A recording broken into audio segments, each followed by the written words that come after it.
afternoon and welcome to the Rotary Club of Tulsa, Club 2500, District 6110. This is the 5,279th meeting of this club. We've got a great program today. We're glad you're here. You're going to be glad you came. We're going to start out with an invocation and pledge led by Darren Walkup, and then we've got some guest introductions from Alan Wayland, and let's start with that.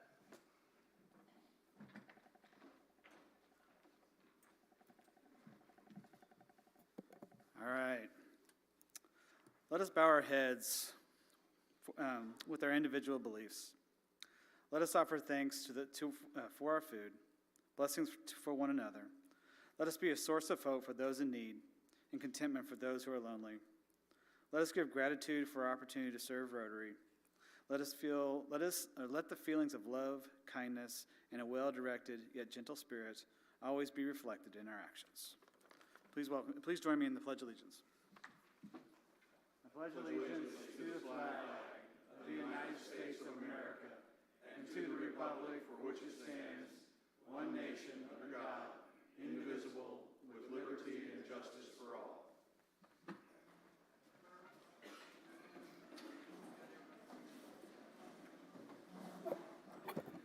Good afternoon and welcome to the Rotary Club of Tulsa. We have a number of guests. When I read your name, if you could stand and remain standing along with your host Rotarian, and we'll hold our applause to the end. Aaron Wendt is a prospective member. We have Brindley Lassiter, a guest of our speaker, President Harris. Johanna, her name is really long and can't pronounce it, so I apologize. Her host Rotarian is Bethany Wilson. Carol Whitehall has Sue Hanson. Barney James has his son Tim James. Kyden Creekpalm has Susan Bynum. Chuck Wilson has his wife Charlotte McGuire. God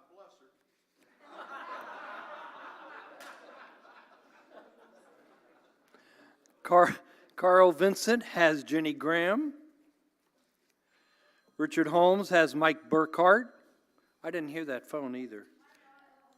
Jim Ray has Jamie Laguerre. Jim also has Stan Salih, the County Commissioner for District 1. Eric Ortega has his wife Linda Ortega. Heather Lehman has Jessica Schuffenhauer. And we also have Bryce Considine. Welcome to the Rotary Club of Tulsa.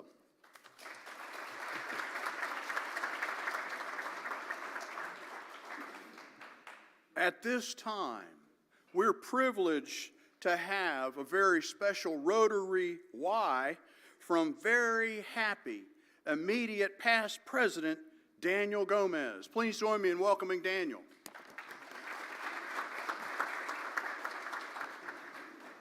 Thank you, Carl. You stole my thunder a bit that I've been asked many times, and yes, I am in fact basking in the best position in this club, immediate past president. When I was asked to give this Rotary Y, I of course had to reflect on that year. And of course, I think first and foremost about service above self. We are indeed one of the most generous clubs in the world. We learned at our last meeting about this club's contribution to Rotary International's polio eradication campaign. We've seen on social media and heard elsewhere the things that Brian Jackson is doing at Celia Clinton Elementary, which is a committee that I chaired for many years and am very close to. But I really wanted to talk today in the context of a Rotary Y about our programs, because as president, that took a lot of time preparing for those things. And when I was asked to join this club, and the reason I stuck around, was I was told that if you want to know what's happening in Tulsa or in Oklahoma in general, you have to attend meetings at the Rotary Club of Tulsa. During my year as president, I got to share the stage with many interesting people. I think our first guest was Barry Trammell, who is one of my favorite sports writers. I got to share this stage twice with Mayor Nichols, first as part of our Oklahoma City exchange, and again when we had our Above and Beyond Awards, where it was a great honor to recognize our first responders. We closed the year, of course, with Coach John Smith. I got to speak baseball with Coach Tom Holliday, and of course, at my last meeting, Pistol Pete made an appearance. And I thought that was relevant today because we have the president of OU today, and as a proud Oklahoma State alum, I will say that I've heard him speak before, and he's very good, he's doing very great things, and I don't think that this state or this city can really thrive without quality higher education. So thank you, President Harris, for being here.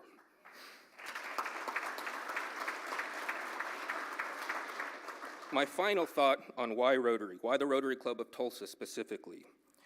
And the answer is that this club nominated and elected me to be president. You heard from me every week for an entire year and let me ramble about silly things, including baseball. So I'd close with this. How about those Dodgers? Thank you.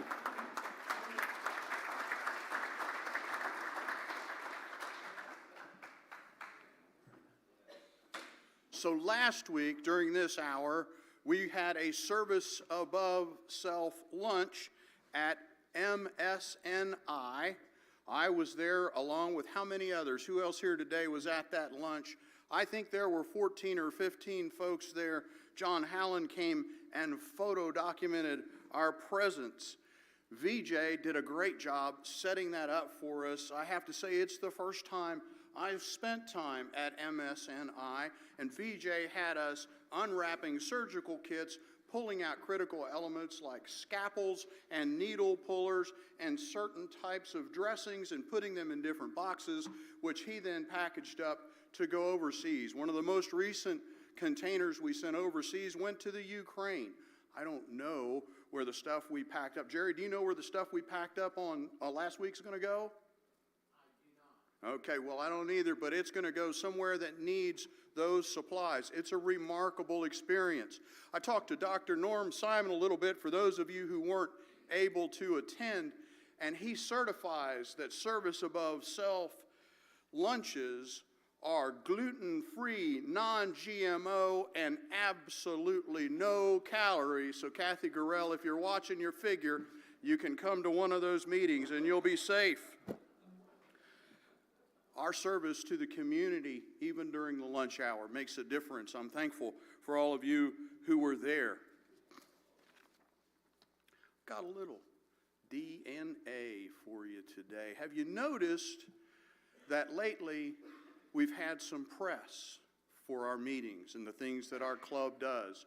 Today, Reggie from Channel 6 is sitting back there. Jenny Graham, most recently with the Tulsa World, who now has her own blog, is here with us today.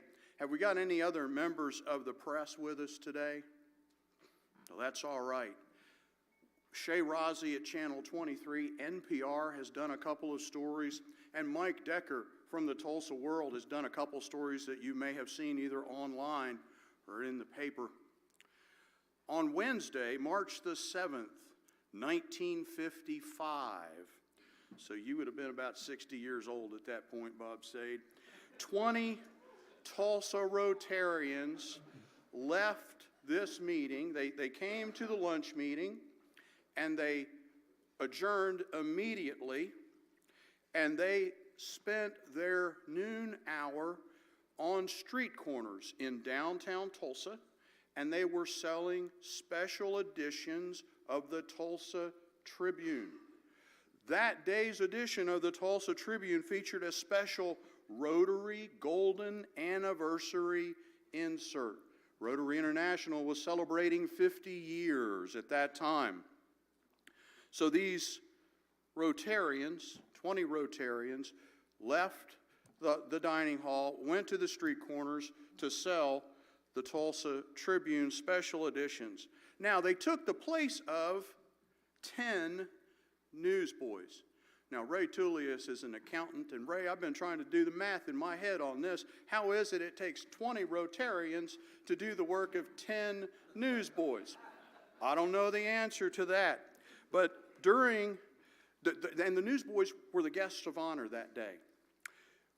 At the beginning of the lunch program, a guy named Glenn Condon, who was the member of our club who was chairman of the Golden Anniversary Committee for Rotary International here in Tulsa, he took the microphone off the dais and he began to interview the Newsboys. And they had a good time with that because the Newsboys had some interesting ideas about Rotary. And then later in the program, after the Rotarians who had been selling papers returned, he got to interview them about their experience as well, and it seems some number of those Rotarians were better business people than newsboys. And let me give you just a little context on that. In 1955, if you went to buy that Tulsa Tribune with the Rotary Golden Edition insert, you would have paid a nickel.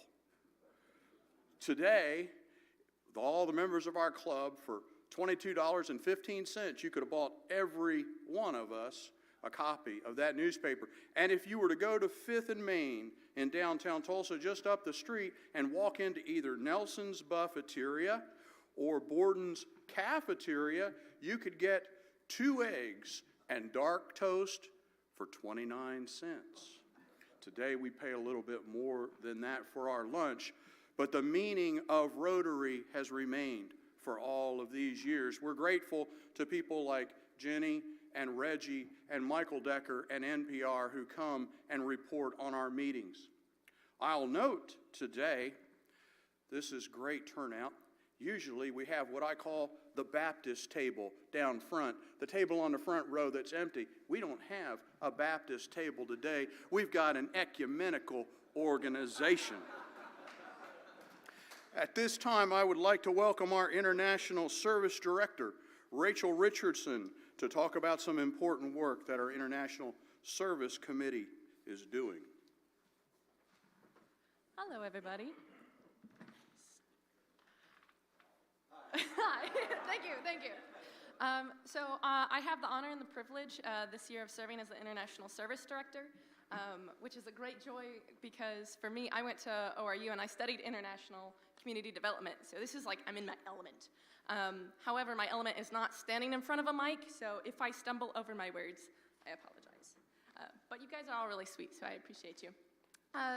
So we have 3 different committees that work with international related projects, starting with our International Projects Committee with the lovely Jerry Stamper, who has done a marvelous job and has done it year after year. Greatly appreciate everything you do. But the International Projects Committee partners with Rotary clubs from all around the world on different projects to make a difference worldwide. We have, if you're not familiar, 7 areas of focus, which I know you guys, you know all of them by heart, right? Yeah, that's what I thought. Just in case, as a refresher, we have peace building and conflict prevention, disease prevention and treatment, water sanitation and hygiene, maternal and child health, basic education and literacy, community economic development, and environment. And you'll know from every project that we work on, everything that we do here in Rotary focuses on any one of those areas. It's a broad spectrum, but here at Rotary, we want to do the best we can to help as many people as possible where the greatest need is, because we're a group of wonderful people, and I think you all are amazing, and I'm honored to be here. Anyways, last year we partnered with the Cupertino Rotary Club in California and supported a grant to help get clean water to the Western Highlands in Guatemala. We're still working on that project, and they're doing amazing things over there. So if you want more information about that, you can come and talk with me or Jerry afterwards, because I will rant about it for a while, because I think water sanitation and hygiene is, a foundation of, success for developing countries. It's necessary. We also were able to support MSNI this year with operating costs and just everything that they do. If you haven't served with MSNI, I would highly suggest coming to one of our service days. They do amazing work, as Carl Vincent was talking about. It's a great opportunity to help change lives for the better. So if you're interested in serving on that committee, get with me or Jerry. We have another committee, that's our International Youth Exchange. Mary Beth Sawyer is doing a phenomenal job there with the help of Duff Weddle. Right now, we have Willem here from is it the Netherlands, right? The Netherlands, thank you, Duff. But our goal there is to, whether we're sending youth to other countries or bringing them here, the International Exchange Committee is facilitating the education of students who are interested in learning new languages, skills, and developing a broader understanding of culture and life outside of their own sphere of influence. Our goal there is to create safe educational opportunities for young students to learn more about the world, about people, and hopefully ignite a spark in them that they maintain throughout the rest of their lives. Our last committee is our Rotary International Foundation. Committee Chair Brian Jackson isn't here because he's right now in Chile for that cultural exchange, which is a wonderful opportunity for him. The Rotary International Foundation is just an avenue for us to raise funds for those projects for the areas of focus that I mentioned earlier. These funds go to addressing some of the greatest needs around the world, and we're just dedicated to increasing our impact on a global scale. So if you're interested in more information, I speak much better out from behind a mic, so you can come talk to me afterwards, and I will happily rant for hours on end. So thank you, guys.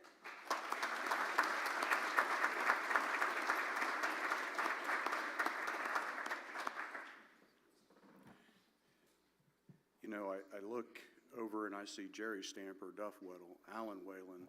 Those guys have been our international service division, so to speak, for many years. We're grateful for the service you guys have provided, and I nominated Rachel for her position, so I'm grateful for the support that you've given to her, because I feel as though she will grow into that position to succeed you effectively. So thank you, gentlemen, for your long time support. Look out over the audience today, and I see Cody Burrows sitting there next to John Baumgartner, next to John Croissant. Cody, did I see you played golf really well somewhere recently? Club champion at Cedar Ridge or something like that? So if anybody's looking for a golf challenge, Cody is it. So now I get the privilege of introducing our Rotarian of the day. And I had a substantial introduction to do for Kaiden because he's actually quite a remarkable individual. And I got an email from him that said, I do not want a long introduction. I want to give every possible minute to President Harris. And so as difficult as it is, I'm going to honor Kaiden's request, and I'm going to use an introduction that is shorter. But rest assured, Kaiden may be one of the most remarkable individuals you have the privilege to come to know, and I encourage you to get familiar with him. Kaiden Creekpalm had so much fun at OU, it should have been illegal. On his way to graduating summa cum laude with degrees in piano and political science, and remember, this is the short introduction, Kaiden was active on campus. He was a member of the President's Leadership Class, the Crimson Club, PEET, and Phi Kappa Phi fraternity. He was a member of the Fall 2003 Homecoming Court. He did not win the crown. That's the only thing he didn't win. But he did win the highly coveted Ugly Man on Campus Award, so there's that. Some of Kaiden's fondest college memories include setting off loud security alarms and flashing lights breaking out of the Bizzell Library after 1 a.m. after getting locked inside while studying late, something he's publicly admitting for the first time today, not in the presence of the FBI special agent who will speak to us next week. He also played trumpet in the Pride of Oklahoma Marching Band during the legendary undefeated national championship season in 2000. Boomer!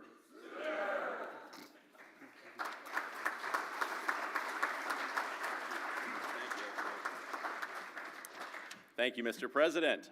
It is a pleasure to be here So excited. I realized this morning, it was about 22 years ago, right now, maybe today, Mr. President, that I sat down in the office of the General Counsel of OU. What was his name? Joe Harris. And I was a senior at OU, and I said, Joe, I've just been admitted to Georgetown Law School, and I'm thinking about going. You're the only person in the world I've ever met who's been to Georgetown Law School. So do you have any advice for a young guy who's thinking about Georgetown, thinking about moving to D.C.? And I remember this very clearly. I mean, I might not be right in my memory, but this is what I remember very clearly. You smiled and said, oh, well, my years in D.C., our apartment was robbed 3 times, my roommate was stabbed, and I got mugged, but you're going to have a great time. And I did. Thank you, sir. Today, watching online is my mother, and it's the first time I've ever told her that story. So, it is my pleasure to introduce Joseph Harris, Jr. to you today as the president of the University of Oklahoma. He has served the university for 29 years in different capacities, general counsel, dean of the law school, and he was named the 15th president of OU in May of 2020. Guided by his leadership, the university's Lead On University strategic plan, and I'll pause, if you're not a part of the OU family, you may not know where that comes from. There's an OU chant that is sung at many events, and it ends with the phrase, Lead On University. So if you know that, it's very meaningful that the strategic plan is called Lead On University. So guided by his leadership, OU's Lead On University strategic plan has advanced a bold vision for excellence, and it will guide and shape the future of OU and our state for many years to come. So please join me in welcoming the 15th president of the University of Oklahoma, Joseph Harris, Jr.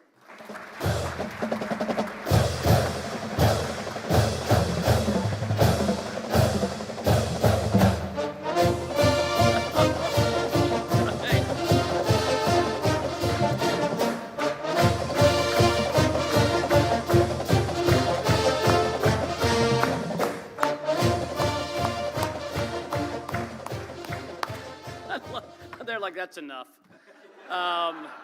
It's a lot. Hey, it is such a pleasure to be here. Thank you all for having me. There is so much that I want to say. I've been told by the president that there's a clock on me, and we're going to leave some time for Q&A, but thank you all for having me. It is my 3rd time to be here.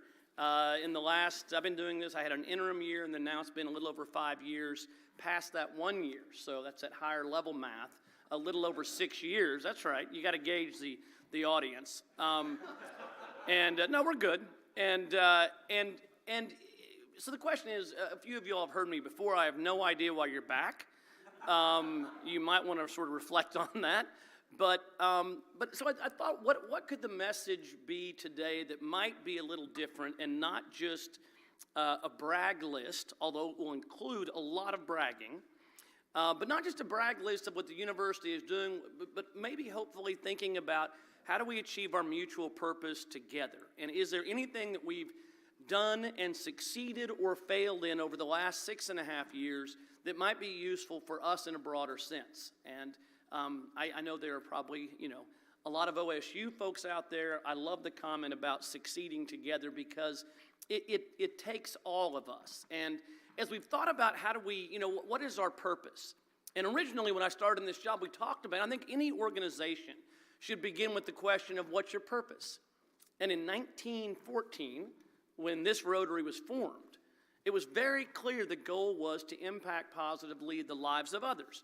And Rachel, who did a great job and totally undersold yourself, talked about this idea of a purpose of changing lives. And when you think about what a university does, and we're one of the 2 comprehensive research universities in our state, there's this temptation to say we do teaching and research and service and patient care, that some version of that is our mission, but it's not. That misses the point about what our purpose is. And I don't think you can really do the maximum good until you understand and distill what is the essence of what you do.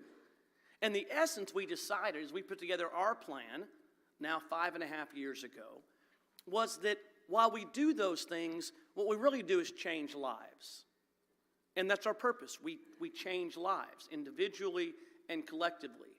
And that is noble and that is important, but it also comes with the real obligation. Each of us are here because we have leadership positions. And the question not is, do we have the role, but are we worthy of the role? As we think about the role and as we put together our plan, we said, okay, what do great research universities do to contribute to changing lives? And let's think about it in the context of a state. Why does a state provide funding, and why should it? The reality is our job is to be in a place, I believe, and I said this 6 years ago and nobody will recall it, but I said I think that at that time we were awfully arrogant. We would talk about OU like it was some competition against Oklahoma State or some other school to get the highest notoriety. That's not our job. Our job is to realize that we are necessary, but not sufficient, and that we're obligated to help. Now, what are those things that a state can do, and is there a role for us? That's the original context for all of this. And when we think about what a state can do for its people, I distill it into three really essential things when I think about it. They can provide for the health of its citizens. They can provide an education, and they can provide economic opportunity. Now, we can't do that ourselves, but there is this essential role. If you look at those states that do these three things the best, there's an essential role for the public research universities in that. And so our question was, where do we see ourselves in that? What are we obligated to do? And we believe it starts off, when we first went down this path, we said, let's be bold, and let's be honest, and let's be clear-eyed. And we figured out very quickly that you can't start with bold. You've got to start with honest. And we looked in those areas and we said the truth. We looked in the mirror and said, you know what, we're 47th in healthcare outcomes. That's honest. We're 30% below the average state in our country for the individuals that have a bachelor's degree or higher, which is the biggest indicator of health and economic prosperity. And we're also in the mid-40s around average household income. You cannot be bold until you're honest. And so we said, okay, let's take some humility into this. Let's be honest about where we are, then let's be bold about where we want to go, and then let's be clear-eyed about how we achieve that. And we looked out and said we didn't see in high, and then one last challenge, and I'll form this together, I hope. But as we looked at it, we realized that most enterprises just lurch forward. And so we set out and said, how do we approach this? And the big challenge that we had was, 5.5 years ago, we looked out at the projection for growth in students going into higher education, and there was a paradox that we saw. That percentage was declining, and it's proven itself out. 5 years later, there's 2 million fewer Americans in higher ed than there were 5 or 6 years ago. But when you look at the jobs in 2030 that require a bachelor's degree or higher, there's going to be a demand of 8 million more than are presently being minted. And we said, you know what, there's an opportunity here. What is wrong with the current discussion and reputation of and impact of higher education today that in the face of this kind of job growth in this particular area, it's declining in the country? We said, you know what, let's analyze it. We came back with a very detailed plan, and we borrowed from business heavily. We said we don't have the tools we need in higher ed to drive the kind of change we need to move those numbers. So how do we approach that? And we put together a very detailed strategic plan. And we just refreshed it. We just started 2.0, which I'll talk about in a minute, 6 months ago. And our current plan has one purpose: we change lives. It has 5 critical pillars that we have to accomplish. It has 26 strategies and 121 tactics, and every one of those are measurable. We took the best of business and said that higher ed demands that to drive these things. Now, is it working? And it wasn't perfect at first, but one of the best indicators is, are you staying flat or are you growing? Because the market tells you, you talk about school choice, everyone that comes to a university has school choice. And so we said, you know what, one of the biggest leading indicators will be, are we shrinking or growing? And we said, I think somewhat honestly and boldly, if we could grow 2 or 3% a year, each of those first 5 years, starting 5.5 years ago, that would be pretty good in the face of the declining numbers. The first 2 years, we grew about 2%. And our plan for all those tactics and strategies really came down to 3 things that we committed to. And that was we wanted to be truly excellent educationally, not as a bumper sticker, but as measured against the standard that is objective, that is clear, that academic excellence matters. The top 25 ranking in football tells you that. And for us, we picked the AAU status, which are those top research universities in the country. There's 38 of them that are public universities in North America. And we said, we're going to benchmark ourselves against those. That's excellence. Our second thing is we're going to make it affordable. Because we're a public institution, you have to make it affordable. And the third piece, I think, is not quite as intuitive, is we said it needs to be a place where students connect with other people in a way that is uniquely human. This is only increased in importance, and I don't believe it's necessarily intuitive. That the social and emotional growth of individuals while they're there is of paramount importance for a couple of reasons. One, nobody can be the best version of themselves unless they feel connected, unless they feel they belong. The second part is that those skills are increasingly important, the ability to interact with others and learn those so-called, and I think it minimizes it, so-called soft skills. So we launched it 5 years ago. First 2 years, we grew a couple of percentage points, which is good against the competition, other states. In the last 3 years, it has taken off. We are up 10% in our freshman class each year for the last 3 years. We're up over 30% in 3 years, which we never saw coming. And it's essential for us as a state to have the workforce we need and the opportunity we need and to raise the health. Up over 30% in the last 3 years, the fastest growth in more than 50 years at the University of Oklahoma, totally counter trend. Back in 74, 75, the nation was growing in terms of enrollment, so it's counter-cyclical. I think it's an important component. And it's because of objective discipline driven by a very clear strategic plan and an understanding of the obligation. The other thing is health, and I won't spend as much time on this, but I believe it's fascinating in its own right, which is we're 47th in healthcare outcomes. We have an academic health system. Were we living up to that obligation? No. We were failing. Failing with the arrogance of looking back and saying, whose problem is this? That's part of being honest. Anybody tells you all they do is succeed isn't telling you the truth. So we took a step back. We completely restructured our academic health system. And just to give you a couple of measures, when we did this 4 years ago, and we'll come back to why that's uniquely important for our state, because it's not like community medicine. It's research-driven, research-based. The specialists, we treat everyone regardless of their ability to pay. It's a unique role for an academic health system that is essential to a state's progress in the health area. It was about a $1.3 billion operation. After the complete restructure that took 2 or 3 years, it's grown now to a $3.4 billion enterprise. And it's gone from heading towards real financial issues to now being able to pour this past year, because of its performance, $80 million into research-driven health care that is available nowhere else in the state and not at all in some states. Our research enterprise as a whole is the 4th fastest growing in the country over the last 5 years.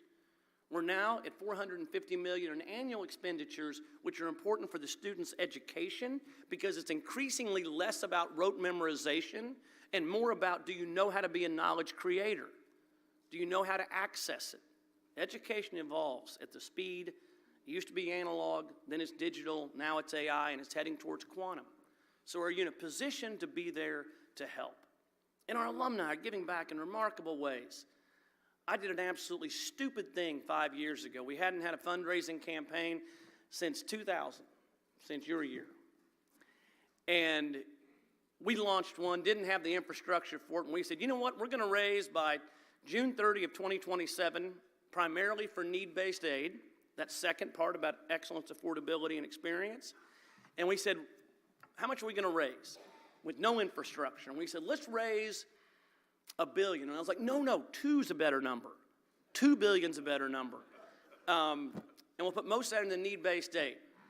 And we announced it and brought in an amazing fundraiser. And after we announced it, she said, you do realize that now we have to raise over $800,000 a day, 365 days out of the year until June 30 of 2027. And I said, uh-oh, right? Which is why I'm here today. June 30, 2027 is coming quickly. No, it's stunning. We had a gala last week, 2 galas, one around diabetes and one around our general fundraising campaign. And we announced that we had crossed $1.64 billion in dollars raised for this campaign.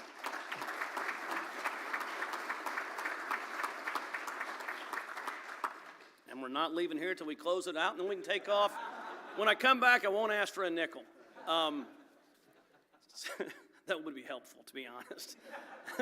Every day they're like, you want to go to a golf fundraiser and raise $1,000? And I'm like, I really can't afford to do that. We've got a bunch to raise. And you look at the students we have, and I think of all the statistics, what I'm most proud of is our statistic that today, out of these record classes, biggest, 3 years in a row, biggest class ever of Oklahomans in any university in our state, growing in remarkable ways. The most important number we have is that my father, who was first generation in his family to come here, that when we look at those students at our university, that percentage of those that are first generation is 28%. Yeah. 28% are the first in the history of their families that are entering our classes right now to ever go to college, to go past high school. My dad, youngest of 9, immigrant Lebanese family, which is well known in Oklahoma, didn't have any money, took turns living in orphanages because they couldn't feed them all during certain times. He got to go past high school. And what happened with his life? He goes to OU Medical School, delivers 12,000 babies, and raises a family and is a part of a community and enriches it in ways that are important, and that is changing lives, right? That's the story. Nicole Lynn, I'm not sure if you all know her, but she went to Booker T. Washington High School. My first year as law school dean in 2010, I meet her in a restaurant in the month of July. Classes start in October, and she is waiting on me at Legends Restaurant. She's waiting on me, and she's remarkably sharp, and she says, you're the new law dean, right? And I was like, yeah, I am. And I didn't know anybody knew that. And she's like, yeah, I've always wanted to go, but, and she just said it in an offhand way. Had some family issues to deal with. She was raising her 3 brothers, unbelievably talented, and was not going to go. We found about $1,500 for her in scholarships, and she started in August, back in 2010. And at the end of the first year, which was pretty successful, she didn't show back up on the rolls for classes the next semester. Reached out, noticed, and said, what's going on? And over about $500, she couldn't afford to buy books. We found that money quickly, and right now today, she is the most successful woman in all of sports representation. Jalen Hurts is one of her clients, and she is an absolutely stunning asset out there. Right here from Tulsa. That's what a university, a public research university, should do. And so as we look at the future, I think that I can go on, but I know we have a moment for Q&A. But I think, and so we finished the first 5 years. These accomplishments occurred, and we're like, what are the next 5? What are we going to do? And you can go read it, ou.edu/lead on. But when you look at it, we adjusted our sights and said we have to do more. We're just now really worthy to be a great partner for the state, with the state legislature, with the private sector, with the nonprofit community. We are finally in a position to be a partner with Oklahoma State. It's taken us a long time to get here. The governor 4 years ago said, I challenge our universities to have 40,000 students. And I was like, what is he talking about?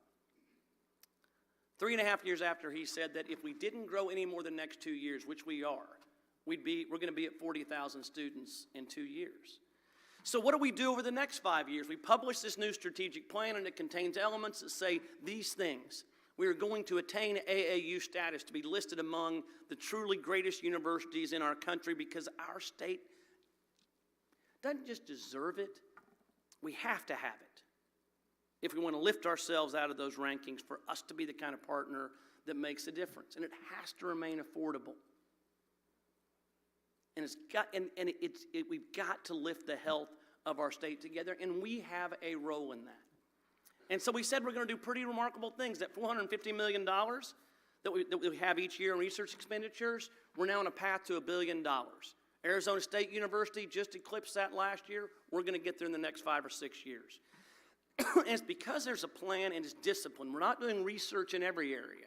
We're picking those areas we can be world-class in and doubling and tripling down on those. Around health, and I love these two metrics because they're so graphic, and it leads to my last point before we go to the Q&A.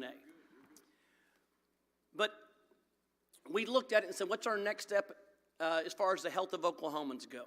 We are remarkably unhealthy. And we said, you know what? What are our key research areas? Our key research areas are cancer, diabetes, and neurosciences. And we are riddled with cancer and diabetes. We said over the next 5 years, we will decrease the deaths in our state from cancer by 10%. And we put it in writing in our strategic plan. And we said we are going to decrease the number of deaths in Oklahoma from diabetes over the next 5 years by 30%. Now, putting those in writing sets you up for failure or a stunning success. With the lives and the suffering of individuals in the balance. I'm telling you, we can do it. But it takes us working together. It takes everything from the civics organizations that talk about and truly do change lives, to state government, to federal government, to the private sector. We have to have our own houses in order and then work together on a common plan to lift these.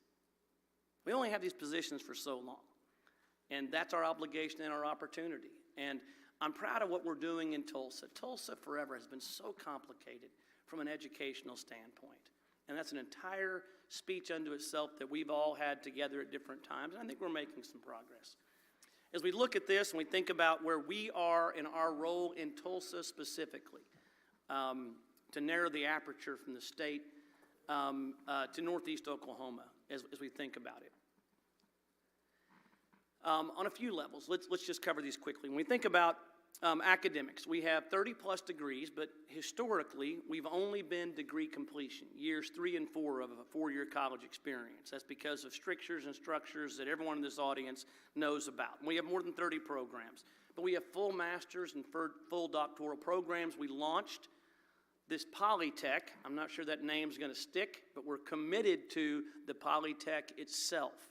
It is where the job demand is. For all of you who have helped recruit companies, and successfully and otherwise, we know that having technical expertise beyond traditional engineering degrees to fill that technology-driven space is a key area for us, and we are absolutely committed to that. Our research is uniquely based on Northeast Oklahoma, from early childhood education, immunology, culinary medicine, and tribal-focused programs, and the work with the Cherokees and the Creeks and others in our community. The School of Community Medicine is remarkably important. I know you're familiar with that.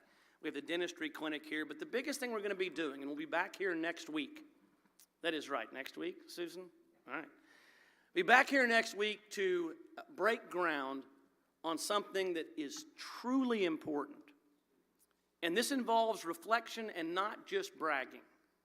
We're the academic health system for the state. In Oklahoma, 1 in 2 of us men will get cancer. In Oklahoma, 1 in 3 women are going to get cancer. And 35% of us, even today with the advances, are going to die from that diagnosis. When you're getting treated for cancer, as we all know, it isn't a one-day affair.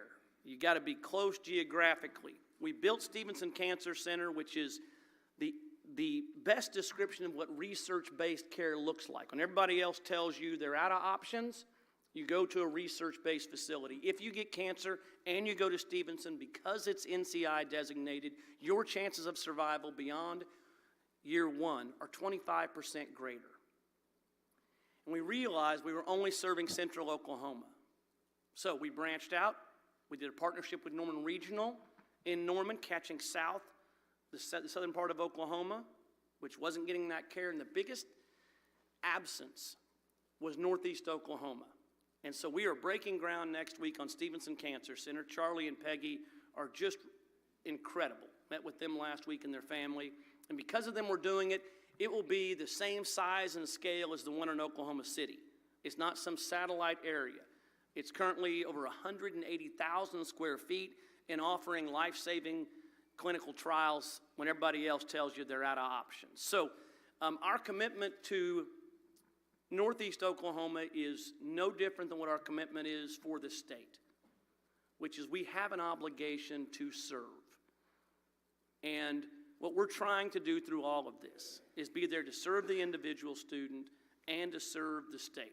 I couldn't be more excited about where we're going. I know it's time for Q&A, so I'll defer to you, sir.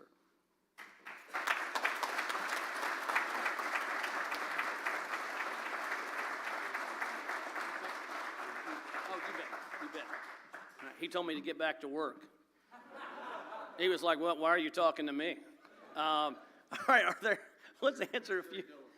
Yes, sir. 2 years ago, 3 days after you were here, you were on the front row of filling the stadium that was started by a small group of students, not organized, but one of those was a young man that was adopted from China. 7 students met in August, and by the time they came to that fill the stadium, they raised millions of dollars, not through any other fundraising, but what happened in filling the stadium was remarkable, and you were there. I'm asking you now, with all the incredible work that you just, and that's going on, what happened just recently in filling the stadium, the other stadium, with thousands of students, with the Turning Point group, it's amazing what's happening around our country. So can you express to us about these students, not about any particular academic achievement, Yeah. but what's going on in that group? You're so close to it. Yeah, thank you for the question. And the story is remarkable. When I first heard from the student, and they were like, we're going to fill the stadium, and I was like, what are you talking about? Like, you've got to stop drinking and get to class, which is generally how I approach students. Pull it together. No, it's the story. I mean, it deserves its own presentation, and I'll put it in this context, which is I've talked about what does academic excellence look like. We've talked about affordability a little bit, which is so essential, and I'd love to spend time on that. Like, each of these deserve their own sort of full texture and depth. This question, right? We've seen students fill up. Lloyd Noble most recently with the Charlie Kirk assassination and the Turning Point student group. And we had a group, a Christian group that filled up the football stadium, at least about half of it, just from students. So this is the third piece: academic excellence, affordability, and do you feel connected, and is there an experience that you're a part of where you feel connected to something bigger than yourself? This gets back to the honest part, which I think is where you have to always start. When we measure students and their mental health, and the numbers are staggering and upsetting across the country right now. It is a total change. If you look at adolescents right now, 1 in 4 has issues with depression or other mental health issues. 1 in 5 has considered suicide in the past 4 years.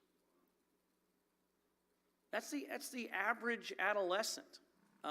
We're about a year away from opening up the state's only true pediatric behavioral health center, and it's desperately needed.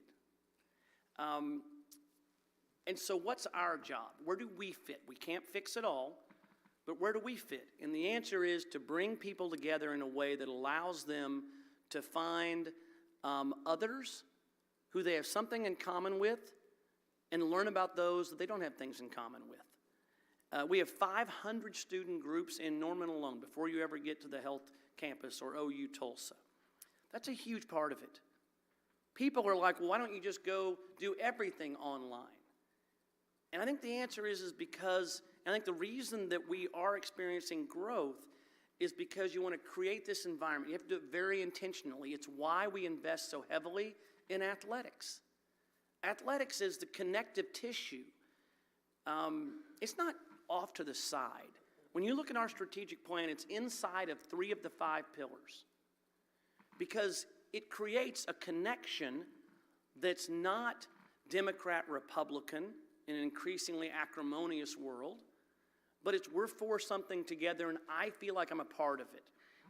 The best thing we can do for the individual student, and I think it has a societal impact, is we have one required class that everyone has to take, whether you're a physicist, studying to be a physicist or a poet, and it's American federal government.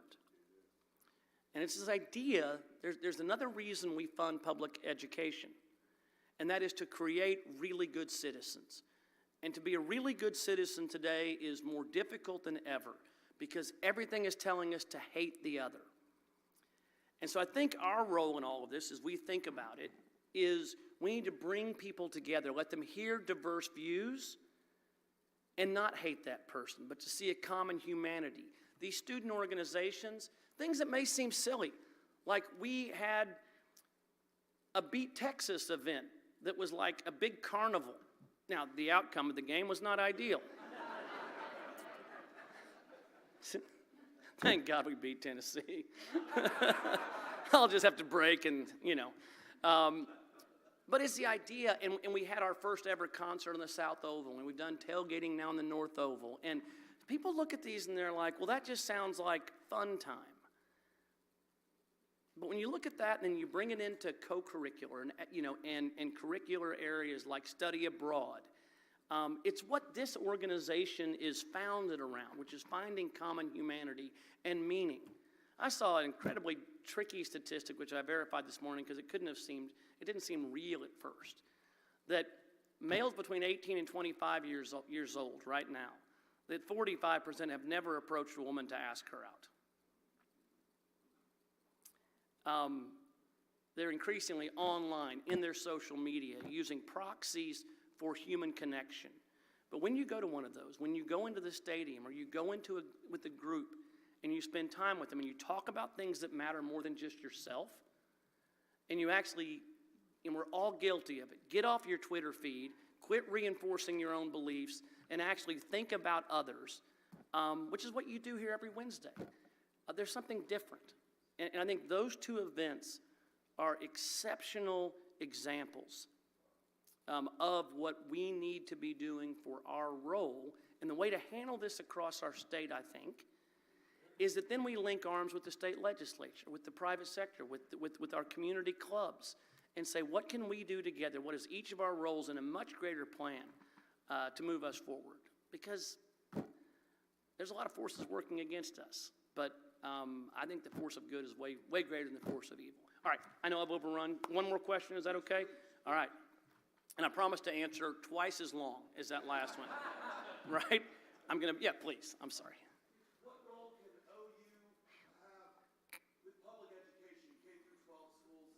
How can we work together to improve for all students in Oklahoma? Yeah. What role is there for higher ed with Common Ed? And we like to act frustrated. And I just spoke a few weeks ago to the annual gathering of Common Ed K-12 school board members and administrators. And it was, at first I was like, geez, what am I going to say? We're not killing it. Felt like a short speech, right? Pithy. Right. But what you see is that there is this amazing opportunity that goes hand in glove. And there's this reaction to say we can't solve that problem, but we can.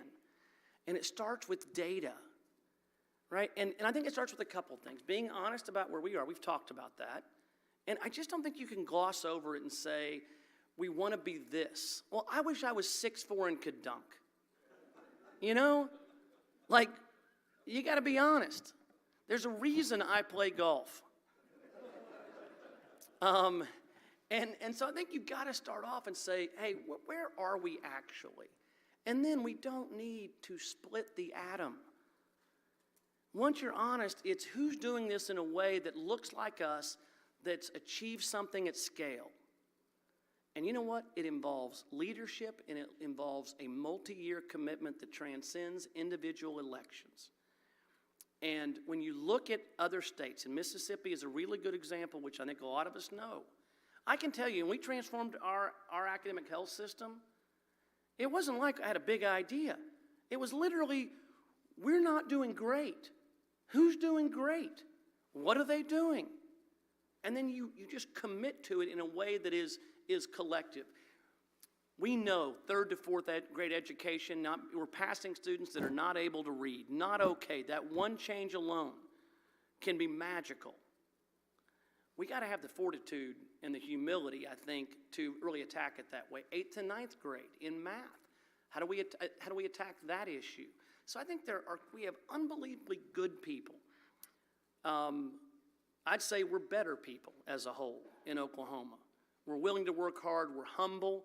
To me, this is a collective work of leaders to get together and architect those basic things that need to happen to move us forward, and it's very doable, but I would argue that anyone that comes forward with a promise, but not a plan that can be measured, is not providing a real solution.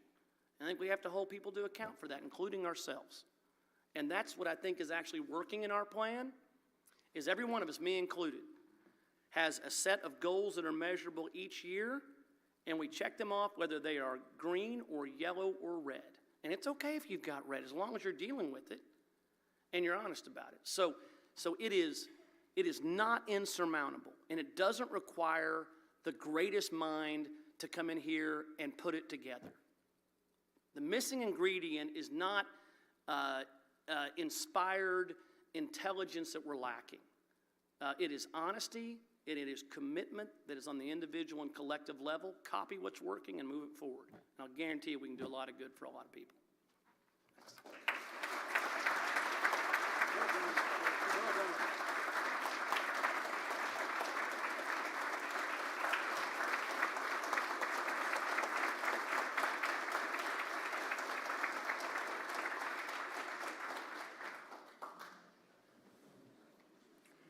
Jenny Graham, I don't think you could have picked a better meeting to come as my guest. That's probably the most lucid, articulate, and impassioned discussion of higher education I've ever heard, and I admire you greatly, sir. We're proud to have you in front of OU for the state of Oklahoma. Thank you for your service.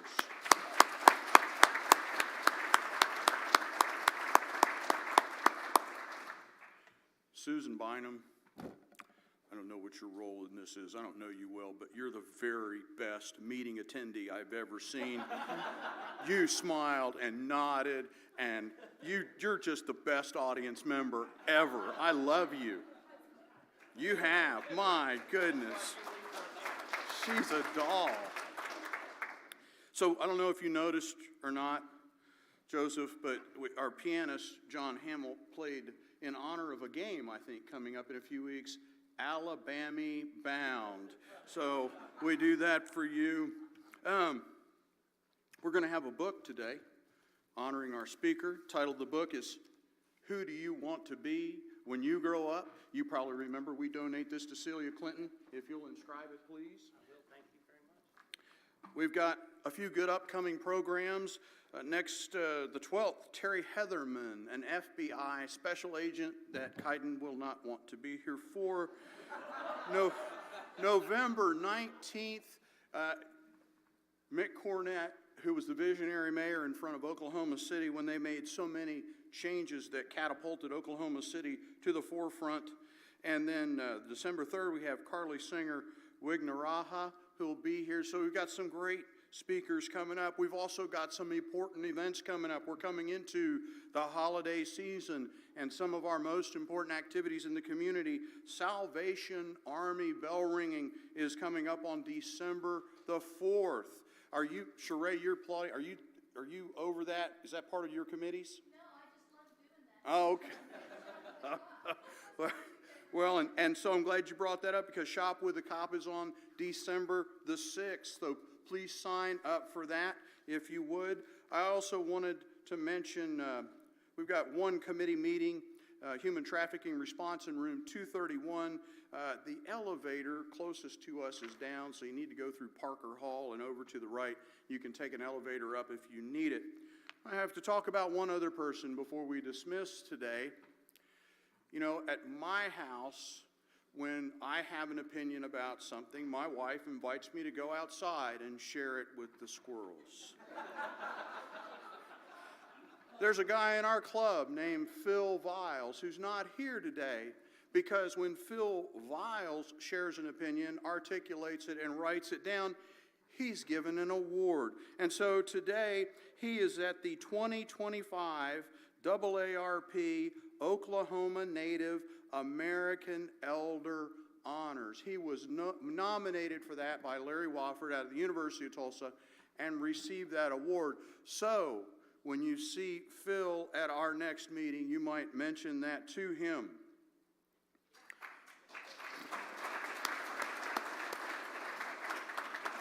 He's actually at that award luncheon, so maybe he'll watch this later and see that y'all applauded for him. I want to thank all of our sponsors. Your contributions to our club make meetings like this possible. Thank you for that. Your advertising dollars strengthen our club. Thank you for your presence today. I'm so glad you came. Joe, thank you again for your presentation. We stand adjourned.